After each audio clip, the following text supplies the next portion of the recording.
Сәлем достар, сіздермен бірге мен Жақсыбай. Достар, видео бастамастан бұрын осы видеоға лайктарыңызды басып, кім арнаға тіркелген жоқ, міндетті түрде арнаға тіркелуіңізді сұраймын. Өйткені алдағы уақытта неше түрлі қызықты видеолар болады. Сіздер оны жіберіп қалуы мүмкін, сондықтан арнаға тіркеліңіздер.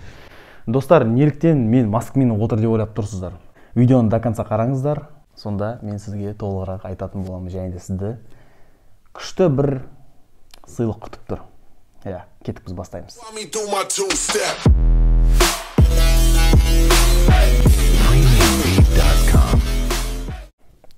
Интро деген көзді ауыртып жіберді ма? Кешір бауырым. Шынында айтайын, әдейі істеген жоқпын бар ғой. Все, бауырым, кешір, болды. Енді точно істемеймін. Осы интроны келесіде қоспағанымды қаласаң, лайк бас жер міндетті түрде, көзіңді ауыртпаймын сондықтан. Егер бұл интро сізге ұнаған болса, комментарийға жазып кетіңіз. Осы интроны дальше қолданатын боламыз. Достар, бүгін сіздерді өте қызықты контент күтіп тұр. Өйткені бұл зат менің өзіме қызық болды. Превьюді қарағаннан өздерің түсінген шығарсыздар. Сіздерді бүгін жұмбақ күтіп тұр. Бүгін сіздерді қызықты жұмбақ күтіп тұр. Мүмкін көбіңіз білетін шығарсыздар. Өйткені бұл жұмбақты мен осыдан шынымды айтсам бір 7-8 жыл бұрын естідім. Осы жақында мен тағы да бір инстаграмнан көріп қалдым. Осы жұмбақты білмейтін адамдармен мен бөліскім келеді. В общем, достар, жұмбақты мен бастаймын. Бізде, допустим, мысалға деймді, Күләш дейтін бір әжеміз бар. Күләш әжеміз өзінің сиырын сатқысы келіп тұр. Сиырдың бағасы 750 мың деп ол оценить етеді, және де ол сиырды 3 отбасыға сатайын деп тұр.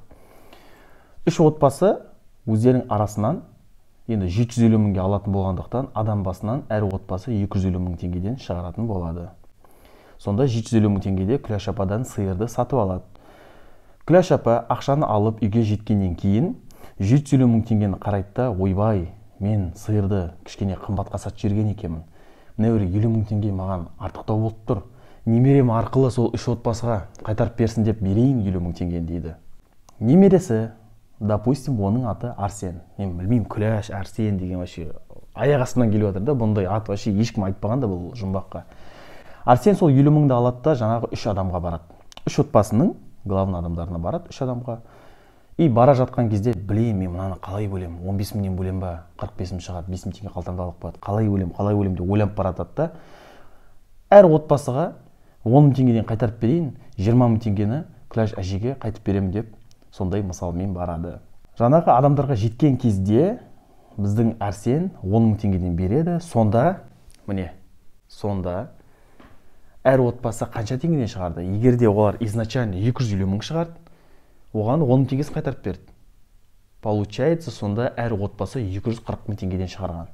Ол бізде 720 мың теңге шығарып тұр. Солай қойды. 240 мыңды көбейтеміз 3-ке, ол бізде 720 мың теңге.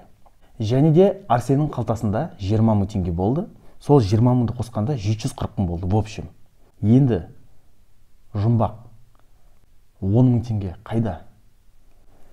Достар, осы жұмбақтың жауабын комментарийға жазып кетуіңізді сұраймын. Және де арнаға тіркелуді ұмытпаймыз. Келесі выпускта мен сізге осы жұмбақтың жауабын айтатын боламын.